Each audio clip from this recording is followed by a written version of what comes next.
por la gripe, pero podemos ir en un nivel más allá y plantear esto que surgió el otro día en una conversación, que la gente tiene más reparos, increíblemente, después del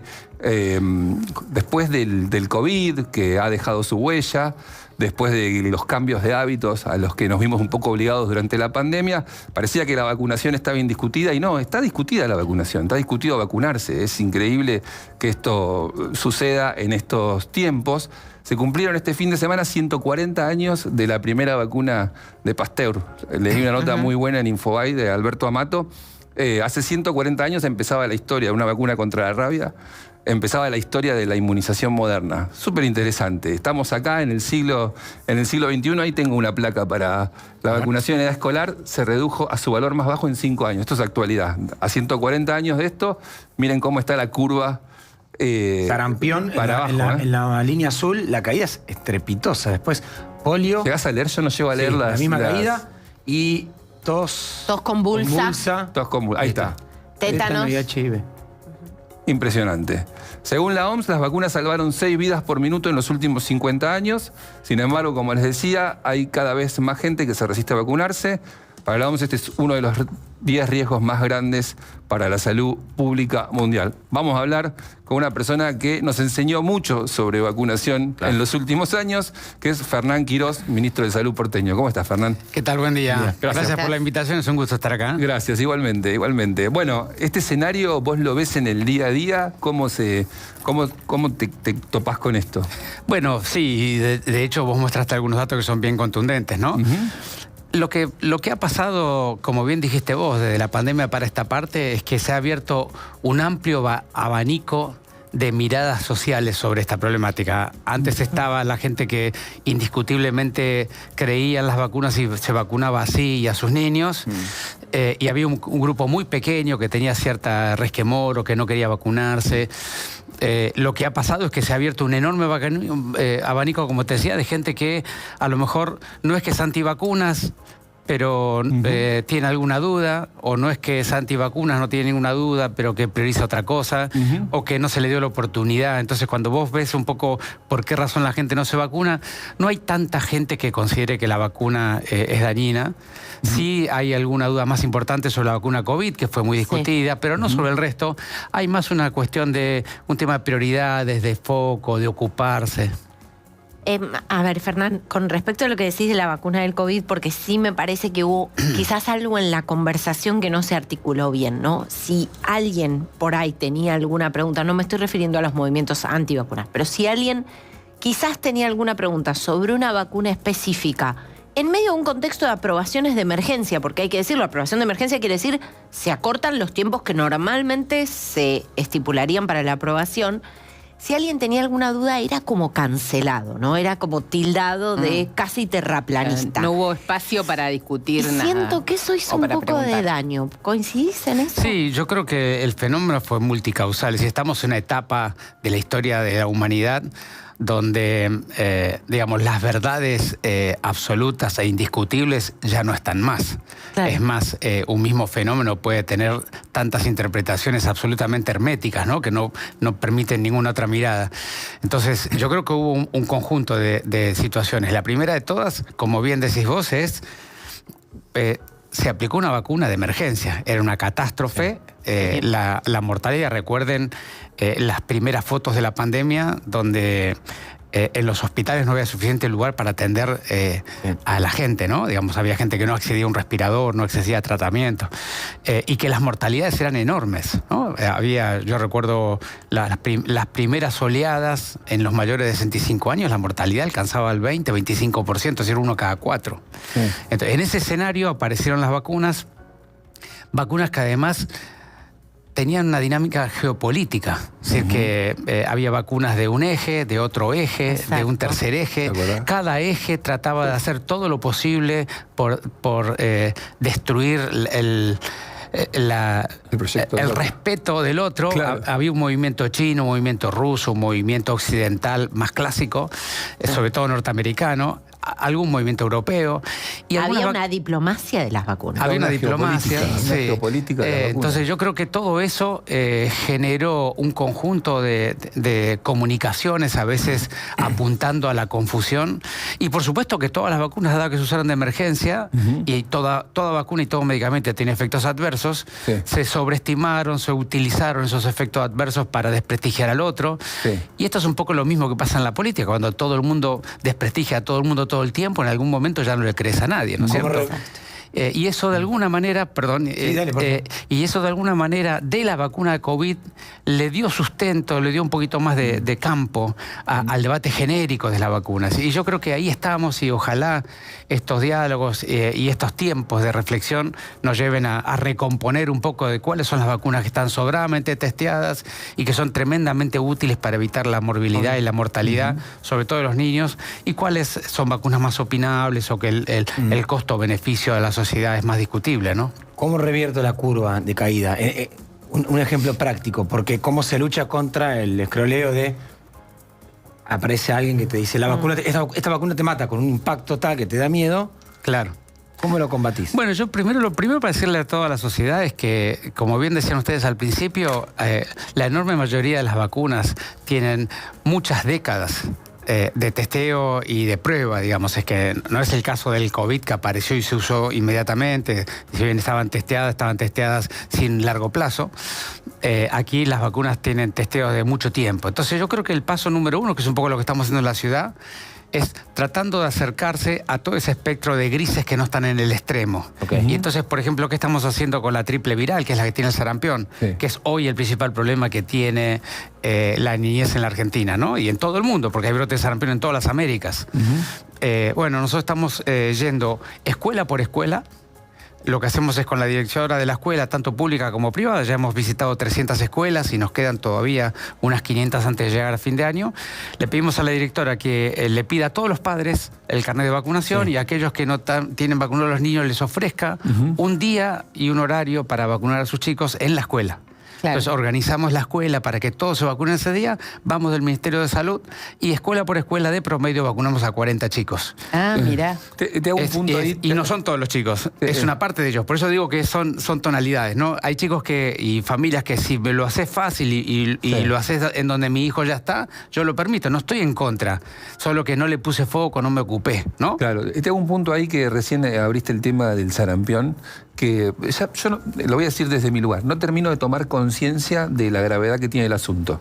Me voy a hacer cargo de, como padre, no lo tengo como reflejado como algo grave todavía, a pesar de que me pasan los títulos por delante. ¿Me puedes dar ese mapa de la gravedad, la dimensión que tiene?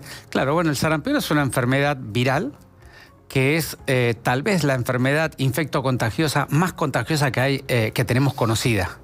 ¿Qué quiere decir eso? Que al igual que pasó con el COVID, pero en un poquito menos de intensidad, el virus del sarampión queda flotando en el aire. Cuando vos estás enfermo, lo sacás por las vías respiratorias y queda flotando en el aire. Y puede quedar flotando en el aire hasta 2 horas si está mal ventilado el lugar.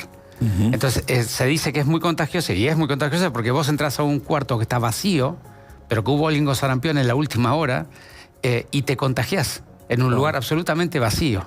Entonces, imagínate las guardias de pediatría, las guardias hospitalarias cuando atienden a alguien con sarampión. De hecho, el brote se extendió por la atención de los niños en los hospitales, públicos y privados.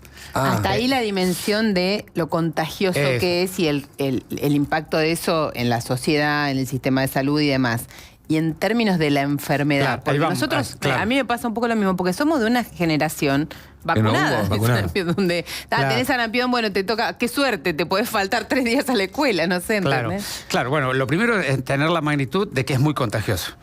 Lo segundo es que es una enfermedad que habitualmente cursa en un periodo agudo de 7 a 10 días con fiebre, con el rash típico, con lo que se llama el triple catarro, ¿no? Que te sale moco por la nariz, por digamos, dolor de garganta y algunas manchitas adentro de la boca, pero básicamente en algún grupo más pequeño, sobre todo en los niños más niños o en los adultos con alguna enfermedad comórbida, alguna disposición más grave, la enfermedad puede ser más grave, puede tener enfermedad pulmonar y neumonía, e incluso puede ser una enfermedad incluso más grave De hecho, ya hay casos en las Américas, sobre todo en Estados Unidos, que ha habido un gran brote de condiciones muy, muy graves y mortales.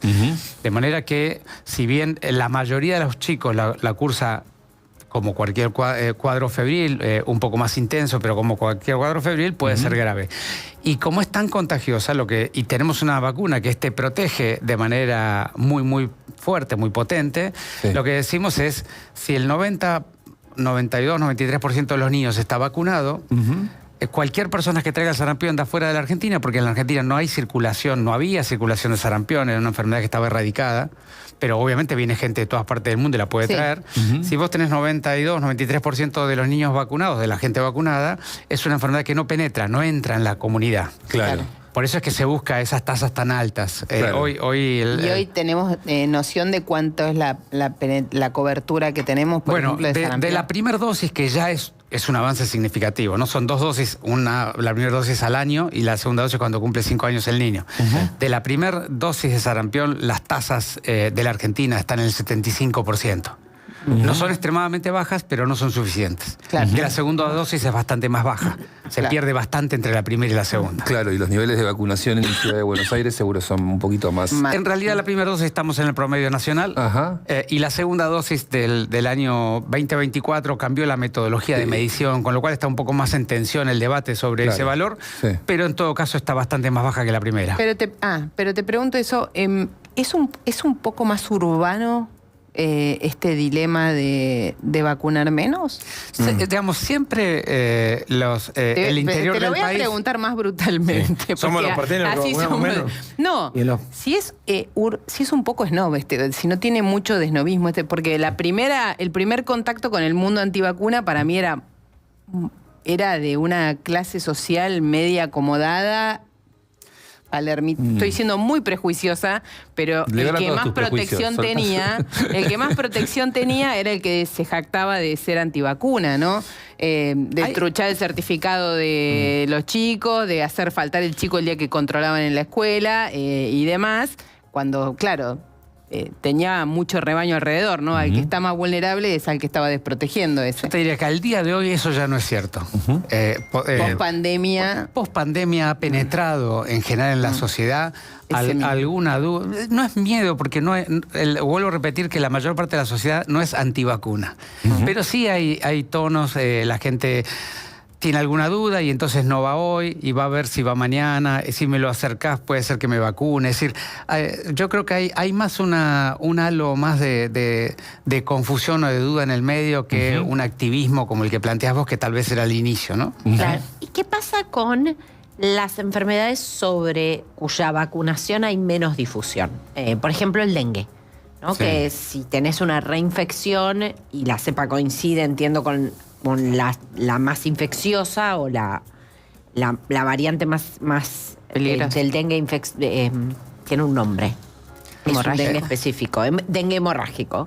Sí. Puede causar dengue la muerte. Grave, ya decimos en general. El cuadro más grave de dengue, pero sin embargo no hay una campaña tan agresiva para llegar a la gente, y hay mucha gente que se contagió de dengue en estos años. Bueno, traes un tema que es diferente, que es, hay vacunas que el vacunarte te protege y nos protege. Y esas vacunas se hace lo que se llama técnicamente la costo-efectividad, es decir, qué impacto económico tiene la sociedad, para qué beneficio de la sociedad, y entonces se deciden las vacunas que son costo-efectivas y se ponen en los calendarios nacionales. No todos los países tienen el mismo calendario, por lo cual son cuestiones de interpretación de la bibliografía científica, cuál incluir y cuál no. El calendario argentino, como todos saben, es muy amplio, ha sido un país muy que una gran inclusión de vacunas en el calendario. Y hay otras vacunas que son para la protección individual. Esas vacunas habitualmente no entran en el calendario. De hecho, trajiste una justamente que no está en el calendario de vacunación nacional. Es decir, no es una vacuna que se provea gratuitamente para la aplicación de la sociedad. Después vuelvo porque en el dengue se estuvieron dando gratuitamente, pero estoy hablando del calendario nacional. Por ejemplo, típicamente la vacuna del zóster o la vacuna para el dengue son vacunas que no están en el calendario, porque no tienen todos aquellos criterios que te dije al principio. Ahora, el dengue en particular es una vacuna que tiene una trayectoria bastante más corta. Es decir, estamos dentro de los primeros 10 años de la experiencia de esa vacuna y por lo tanto todavía no hay ningún país que lo haya incluido en el calendario de manera masiva. Lo que pasó en la Argentina, que hubo mucho debate porque hubo 2 brotes consecutivos, este verano que pasó no, el anterior y el anterior, sí. Y hubo justo en el momento en que había salido la vacuna al comercio público, y hubo mucho debate de darle protección a las personas que habían tenido, como bien decís vos, algunos cuadros más graves. Sobre todo, todos los cuadros son muy floridos y son muy molestos, y además algunos son graves como planteabas, ¿no? Sí. Entonces se dio alguna cobertura jurisdicción por jurisdicción, pero no es una vacuna, la del dengue, que esté en el calendario. Nosotros la hemos ofrecido gratuitamente en personas de 15 a 49 años, a 39 años, perdón, porque ahí estaba el grupo que más había contagiado en esos 2 brotes en la ciudad. Pero cada provincia tomó una condición distinta, dado que no está en el calendario, ¿no? ¿Se proveía gratuitamente para quien ya había tenido una infección? No, vos sabés que eso es una decisión que tomó la provincia de Buenos Aires, porque no quería entrar de vuelta en ese debate del dengue, porque todavía estamos en el invierno, pero ya que lo planteás, nosotros publicamos recientemente un trabajo de investigación sobre toda la bibliografía que habla sobre la segunda infección del dengue, tratando de documentar y demostrarle a la sociedad que la segunda infección por dengue no es mucho más grave que la primera. Es una vieja creencia. Sí, es una vieja creencia que se basaba en algunos datos iniciales, pero la información más moderna da bastante por tierra ese concepto tan arraigado. Claro, claro. Por supuesto que sí, hay algunas variantes de dengue, como el DEN2, viste que son 4 variantes. El DEN2 queda un poquito más hemorrágico, pero digamos, la primera o la segunda infección no son muy diferentes unas de otras. Fernán, me quedé con el tema de las guardias reventadas, lo voy a exagerar un poco, las guardias atestadas. Y hay otro tema que tampoco entiendo mucho, que es la telemedicina, que entiendo que se está implementando. Y me parece que hay una ecuación ahí, ¿no? De eso permite descomprimir guardias. ¿Nos explicas qué es? Bueno, a ver, voy a tratar de separar las dos cosas. Dale. Yo estaba tratando de unir una con otra, pero no, por ahí hay que separar. Porque creo que... Dale. Para poder explicarlo. No, porque prefiero separarlo. Te voy a explicar por qué. Lo primero de todo es que hay que entender, digamos, hay un sistema o hay 2 vertientes que hacen que las guardias se sobrecarguen de trabajo. Sí. Hay un viejo dicho de la salud pública que dice: cuando una guardia está llena de gente, fíjate qué pasa en la atención primaria de la salud.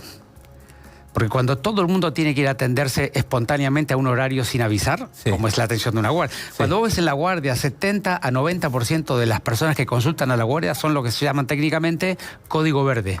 Es decir, un problema que no es una emergencia. Exacto. Amarillo es moderado y rojo es una emergencia sanitaria, ¿no? Claro. Un accidente, una cosa grave. Claro.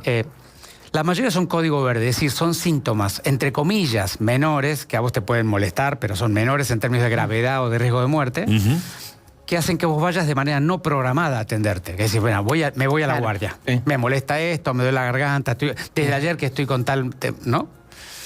Entonces, el dicho genérico es: si la guardia está llena de gente, la atención primaria no funciona, porque esas son consultas para tu médico de confianza. Claro.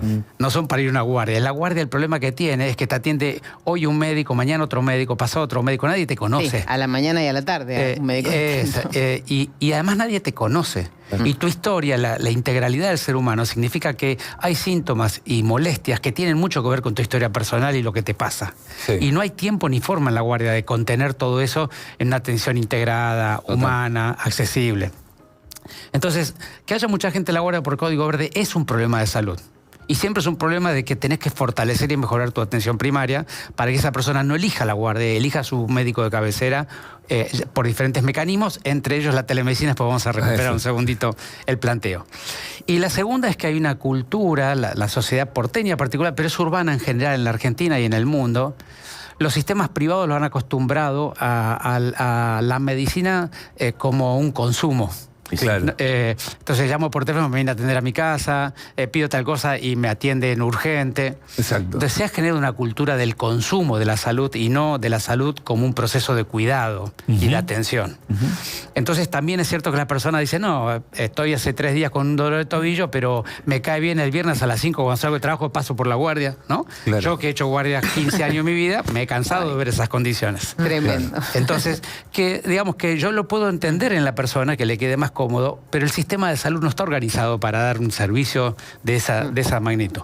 Esos dos ejes hacen que las guardias en algunos lugares estén muy sobrecargadas, ni que hablar en invierno, cuando están los cuadros virales y demás. Claro. Entonces, la forma de mejor manera de atender esa problemática es primero fortalecer todo el sistema barrial de atención primaria. Ajá. Nosotros hemos hecho un enorme esfuerzo. Hace años que venimos invirtiendo mucho dinero. Hemos construido 50 centros, llaman CESACs, en la ciudad. En 50 centros de atención primaria hemos montado 250 equipos familiares de salud, con 250 pediatras, 250 médicos de adultos, generalistas o clínicos, una enfermera comunitaria y una promotora de la salud, y trabajamos mucho la continuidad del cuidado. Te conozco a tu familia, somos el equipo entre el pediatra y el de adultos, conocemos tu familia, conocemos tu historia, podemos magnificar lo que te está pasando, podemos comprenderlo en el contexto social, familiar y del medio ambiental en que estás. Total.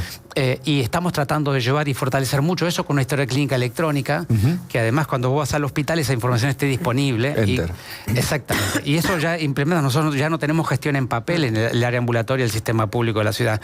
La historia clínica electrónica es completa. Entonces, ¿cómo viene después lo que llamamos técnicamente es el cuidado de la salud mediado por tecnología? Nos gusta hablarlo así y no como telemedicina, sino porque las tecnologías van cambiando. Vos mediás con tecnología, pero lo importante es que el profesional que te atiende es el mismo. Yo te puedo ver un día, un ejemplo típico, yo siempre pongo, que es fácil de entender. Si tengo que evaluar a una mujer de edad intermedia y quiero hacerle una prevención o pedirle un Papá Nicolau, un primer día la veo, la examino, charlo con ella, veo sus problemáticas, sus antecedentes, cómo nos vamos a manejar. Le indico el Papá Nicolau, al otro día viene y se lo toma, al otro día viene a buscar el resultado, al otro día viene a verme de vuelta, viene 4 veces para un estudio de rutina. Entonces, la telemedicina, en realidad, la atención mediada por tecnologías tiene la lógica de que un día te veo físicamente. Después lo sigo por ahí. Y después nos conectamos una muestra y todo lo físico, tomo un estudio complementario, tomo la muestra, hago una radiografía, una ecografía, lo que sea. Ese día te veo, te reviso, te hago el estudio. Y después nos continuamos conectando a la distancia, porque no hace falta que vengas para que me des el resultado, porque yo lo veo en la computadora, y no hace falta que vengas para que te cuente lo que dio, porque te lo puedo contar, porque ya no te tengo que revisar. Bueno, entonces es un continuo, el SAME también lo tiene, es un continuo, no es este formato de si te duele la garganta, te atiendo por tele y después vas a otro médico por otra cosa. Claro, no. Eso quiebra el proceso de cuidado continuo. Entonces nosotros no está mal, pero nosotros preferimos hacer el cuidado de la salud mediado por tecnología, es integrar la tecnología y el cuidado presencial todo en el mismo proceso de cuidado con el mismo sistema de atención. El híbrido es el camino. Los sistemas, yo lo que digo, lo llamo así, los sistemas híbridos de cuidado de la salud, hacia ahí va el sistema de salud de la Ciudad de Buenos Aires. Hemos avanzado muchísimo en eso, ya tenemos un privado centro. Se está moviendo bastante así, ¿no? También. Algunos con este criterio, algunos un poco más fraccionado, es variable, pero nosotros vamos hacia un sistema de cuidados híbridos donde la tecnología y la presencialidad son un continuo del cuidado de la salud. Sí, bueno, no, iba a decir que el SAME también lo implementa, pero en el caso del SAME casi que salva vidas, podríamos decir, ese sistema, porque la ambulancia que está yendo a algo que se resolvía con un vecino asistiendo a una persona que puede llegar a tener una crisis de ansiedad o lo que llamamos comúnmente un ataque de pánico, con la asistencia de un profesional desde la central del SAME, esa ambulancia que no está yendo ahí está yendo a un lugar donde los minutos cuentan, digamos, ¿no? Entonces, ambas cosas, ¿no? Me parece que o sea, ahí ya se vuelve mucho más vital. Quiero hacerte una pregunta, Fernán, en relación al talento humano y a la migración de talento y de profesionales de la salud hacia otros países que obviamente han puesto 0 pesos en la formación de esos profesionales y están muy ávidos de recibir profesionales argentinos bien formados, en muchos casos en el sistema público. ¿Te preocupa? ¿Es un éxodo lo suficientemente significativo como para mover el amperímetro dentro del sistema? Sí, por supuesto. Digamos, es la pérdida de talento humano siempre es un problema para cualquier país. Así que es preocupante. Y sobre todo porque los sistemas de salud en el mundo, vos fíjate, vamos logrando a lo chico. En la Argentina, bueno, ahora como el dólar va cambiando, pero así los números históricos, se dedica el 10% del PBI al cuidado de la salud de la comunidad. Esto es un promedio global de la Argentina. Eso significa que más o menos, entre 1.000 y 1.300 dólares por persona y por año es el dinero que tenés para atender a las personas. De vuelta, como ahora el dólar está más barato, es un poco más de dólares, claro. pero tomemos un histórico de los últimos 5 años. Entre 1.000 y 1.300 dólares por persona y por año es lo que vos tenés para el cuidado de la salud. Los países europeos tienen entre 5.000 y 6.000 dólares por persona y por año, es decir, 5 veces más. Y Estados Unidos tiene un poco más de 10.000 dólares por persona y por año, es decir, 10 veces más. Ahora, el proceso de cuidado, la calidad de atención, el tipo de tecnología que se usa, el tipo de medicamentos que se da, es más o menos el mismo. En la Argentina que en Europa y que en Estados Unidos. Claro. Entonces vos das un proceso de cuidado que tiende a ser similar, porque no es estrictamente similar, igual, pero tiende a ser similar, sobre todo en los costos del sistema, y tenés entre un quinto y un décimo del dinero. Ese es el problema estructural de toda Latinoamérica y particularmente la Argentina, que es un país que tiene un nivel de salud y un talento humano de alta calidad. Pero cuando se dan casos, por ejemplo, con el Garraham ahora, ustedes tienen el 20% del presupuesto y hacen 80%. Déjame, te pido que me des y después volvemos a ese punto. Pero no, es que acá está el paraguas de por qué pasa todo lo que vos me vas a preguntar después. Entonces, cuando vos tenés que comprar los mismos medicamentos, tenés que comprar la misma tecnología, tenés que atender de la misma manera a la gente y tenés un quinto de dinero, los insumos los compras, el edificio lo tenés que mantener, el equipamiento lo tenés que comprar. ¿En dónde ajusta? Sí, en el recurso humano. En lo que tenés para distribuir en los que trabajan en el sistema y el nivel de accesibilidad que puede dar el sistema para seguir atendiendo gente. Claro. Entonces, lo que pasa en la Argentina no es culpa de nadie, es culpa de todos al mismo tiempo. Tenemos un sistema que pretende dar una calidad de servicio que es bien digna, bien correcta y es estándar de cuidado en el mundo, y tenemos un presupuesto de país en vía de desarrollo. Pero ¿qué cambió en ese camino? Porque la percepción que tenemos todos es que hace... Por supuesto que no hace 2 años, pero que hace muchos años ese nivel de este sistema de salud tenía otro nivel de respaldo para los trabajadores, ¿no? Ustedes para los recursos humanos. Ustedes todo el día lo explican con la economía, yo te lo voy a explicar con la economía de la salud. Sí, claro. En el año 2010 teníamos un PBI argentino, que es casi el mismo que tenemos ahora, 15 años antes. La salud tiene un costo incremental por año, más allá de la inflación, más o menos del 2%, entre 2 y 5% en el mundo. ¿Por qué? Por las innovaciones, por el aumento de la sobrevida, por el aumento de tecnología. 2 a 5% de aumento del costo por año, del 2010 a esta parte. De 2010 a esta parte, el PIB está igual, pero la cápita aumentó, es decir, hay más gente. Si el PIB per cápita descendió 10 a 15% en los últimos 15 años y el costo aumentó 25 a 30%. Tenemos la misma cantidad de plata, tenemos más usuarios, la tecnología o el resto de las cosas que están adentro de esa caja necesitan que consumen más presupuesto. Con la misma cantidad de dinero tenés que atender un sistema 35% más caro que lo que era antes. Cada año el sistema de salud argentino tiene más dificultades porque, a diferencia de los europeos, que el PIB per cápita sigue aumentando y por lo tanto va acompañando el aumento de la riqueza al aumento de los costos, acá no lo hace. Entonces, de vuelta, yo siempre insisto, y tenemos un problema estructural, que es en la medida que el país va perdiendo riqueza, si vos sostenés el mismo porcentaje de tu riqueza para darle a la salud, cada año la salud tiene más problemas. Después, por supuesto, que el sistema es ineficiente, está fragmentado. Después todo lo que se dice es verdad. Pero hay un problema estructural. Entonces, acá hay que discutir las dos cosas. Con el dinero que tenemos, ¿cómo damos una mejor salud? Y luego, es imposible pensar en mantener una medicina contemporánea y moderna a la calidad que el porteño, el bonaerense y el argentino pretende, con un financiamiento de $1.000 por persona por año. Y hay que discutir, por supuesto, que la salida de este problema es que el PBI argentino crezca. Claro. En la medida que lo mismo pasa con el poder adquisitivo del salario. Ustedes saben que el poder adquisitivo del salario ha perdido 15% en los últimos 10 años. Bueno, un socio del Poder Adquisitivo del Salario es la obra social, que tiene un porcentaje de ese salario. Sí. Entonces, vos le bajas 15% del Poder Adquisitivo del Salario, le bajaste 15% del financiamiento de la obra social. Sí, claro. Entonces, todo esto ocurrió en todas las líneas, en el presupuesto público, en el presupuesto privado, en el presupuesto de la Seguridad Social. Entonces, tenemos un problema estructural y luego tenemos un problema dentro del sistema. Las dos cosas son ciertas y yo reniego de los que se toman de un área muy puntual y quieren discutir esa área puntual, porque el problema es tan estructural que lo tenemos que discutir como sistema, con la sociedad, escuchándonos y viéndonos cómo lo discutimos. ¿Está discutiendo? Porque digo, a fin de cuentas, que nos mira al otro lado y dice, bueno, y entonces el caso de Garrahan se soluciona de qué manera, o aumentamos presupuesto o explicamos una y otra vez, de algún lado hay que ajustar y se ajusta en el recurso humano. Y el médico te dice, bueno, me voy a otro lado. Por eso es de vuelta. Claro, no es gratis, claro.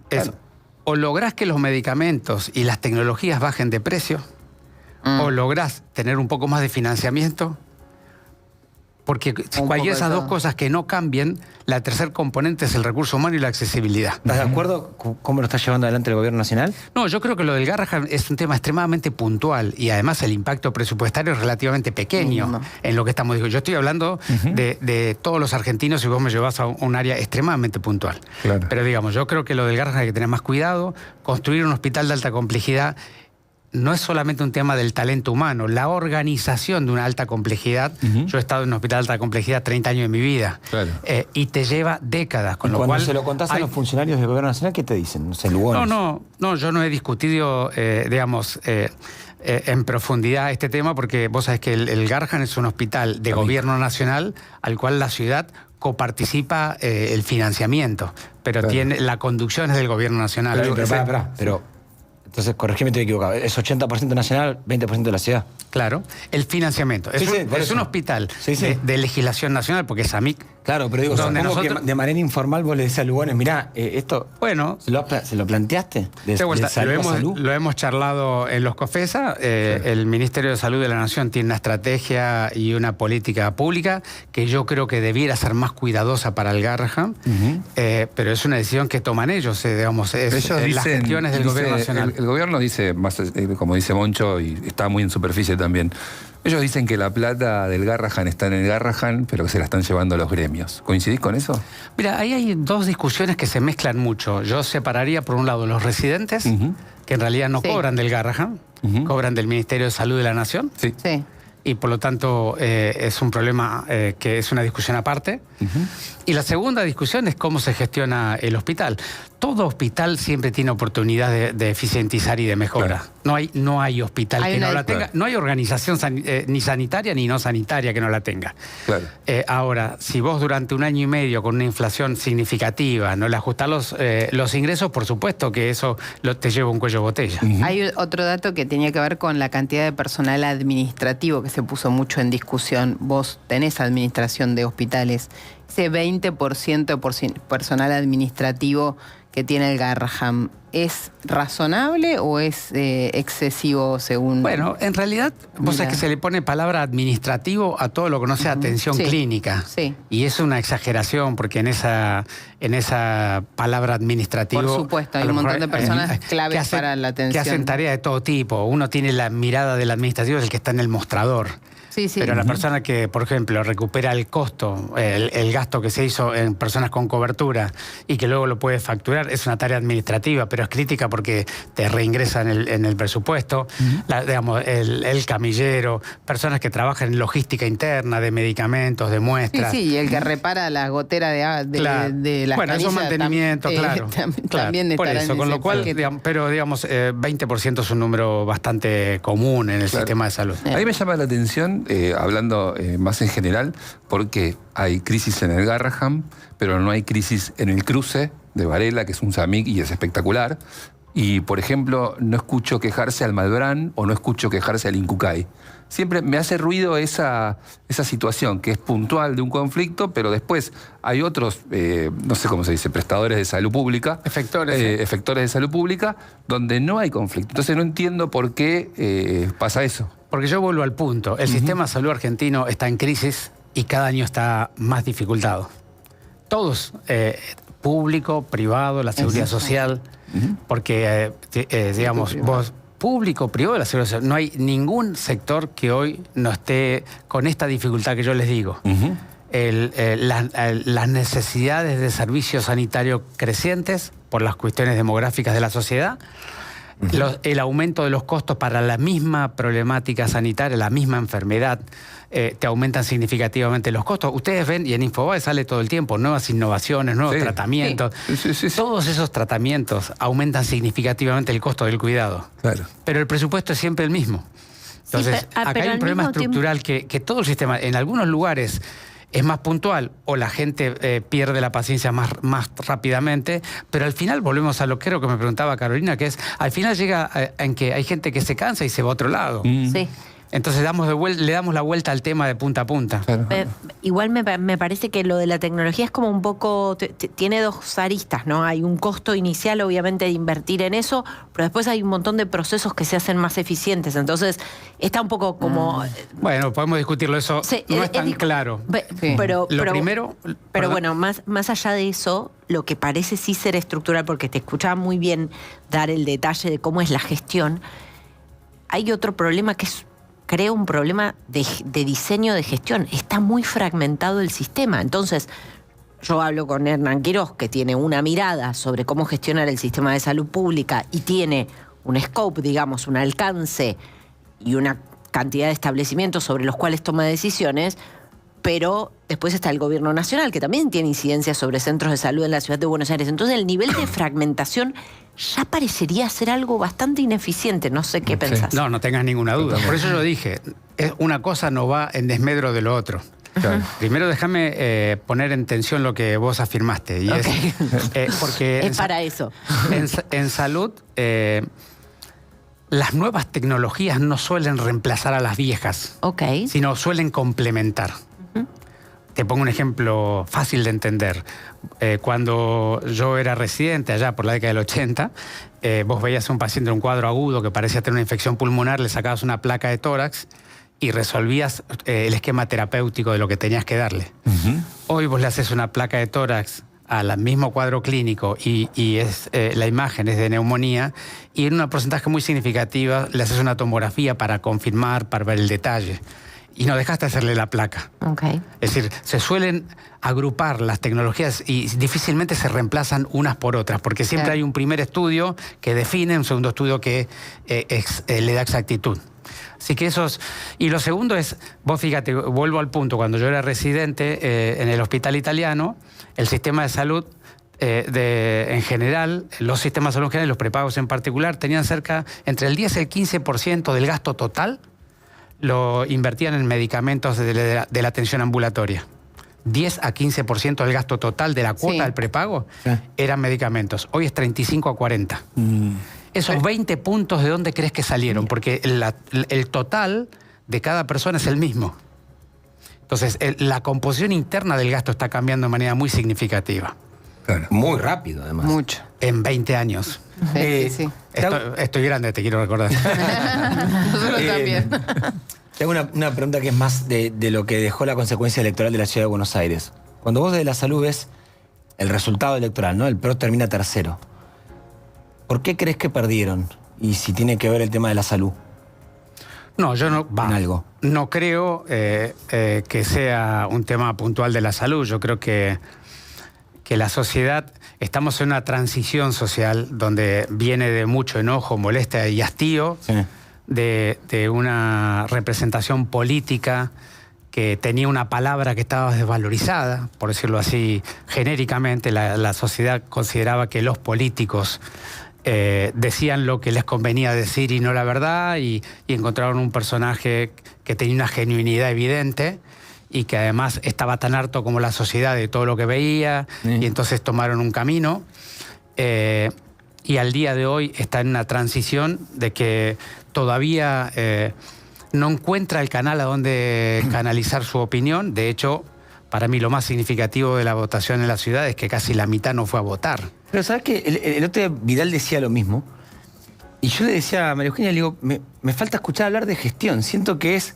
Lo que plantea la ciudad es, bueno, hay un fenómeno que entró Milei, se entiende. Ahora, el porteño también le dijo a la gestión de la ciudad, miren, las cosas no están saliendo bien. Porque si no queda como una sensación de, bueno, esto es un fenómeno mundial.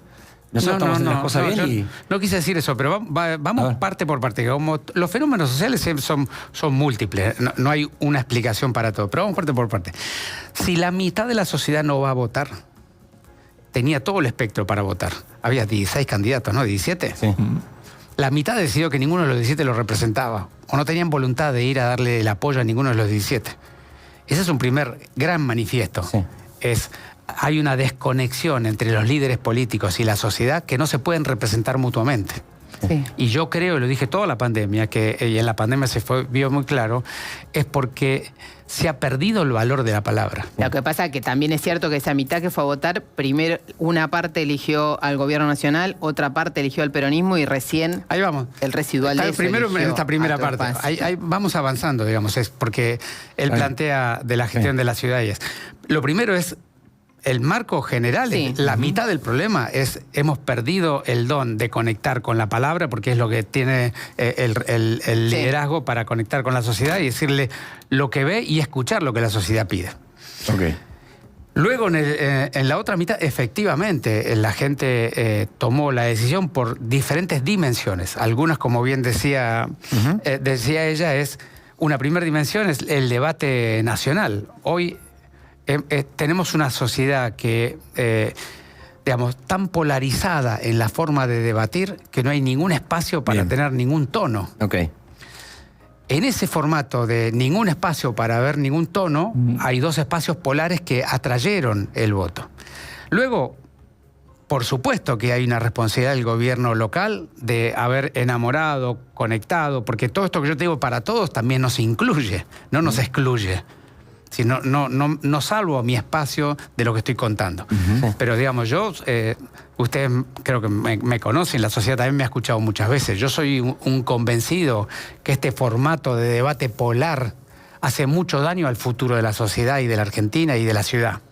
Porque el debate polar no te permite encontrar lo más inteligente, lo más óptimo, lo más eficaz de las diferentes miradas que hay en la sociedad y te lleva a un lugar donde si estás acá, todo lo que ocurre acá está bien y todo lo que ocurre allá está mal. Es decir que, entre comillas, me gusta decir a mí, perdés la capacidad de aprendizaje como comunidad. Bien. Entonces yo creo que lo que ha pasado es, hay una desconexión y una pérdida de valor de la palabra, punto número uno, que explica la mitad del problema, y en la otra mitad hay un fenómeno de debate polar, superficial, simplista, pero eficientista, que nos ha llevado a un lugar donde nos cuesta aprender.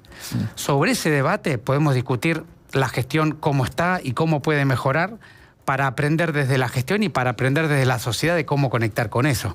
Pero para mí los componentes son muchos, no es tan simple decir la ciudad tiene un problema de gestión, es un conjunto de componentes que están ahí adentro. Hay que vacunarse. Decididamente hay que vacunarse. En esta etapa del año invernal, vacuna de la gripe. La de la gripe, ¿no? Todavía no me la di, tengo que ir a dármela. Yo me siento pero vos no sos población. No, pero yo tengo hipertensión. No me la di. Yo tengo... Vos sos población. Yo tengo ¿Quién se la tiene que dar? Bueno, niños, digamos, el calendario nacional es gratuito para niños de 6 meses a 2 años. Sí. Mayores de 65 años y personas entre 2 años y 65 que tengan alguna enfermedad comórbida grave, embarazadas en cualquier trimestre. Ahí está. Ese es el grupo. Bueno, ves como y enseguida... trabajadores de la salud, por fíjate supuesto. cómo Vos porque enseguida sos afloró... comórbido, yo soy perfecta. Afloró la confusión enseguida. Ya me tiró que no, que sí, viste. Eso hay que tenerlo claro. Bueno, Fernán, gracias por favor. Creo que hablamos de todo y estuvo buenísimo. Un gusto. No quedaron temas sin tocar. Fernán Quirós, ministro de Salud porteño. Ya que Bufflet tenía ahí el ímpetu, se queda Bufflet con la conducción de este programa y va a hablar de...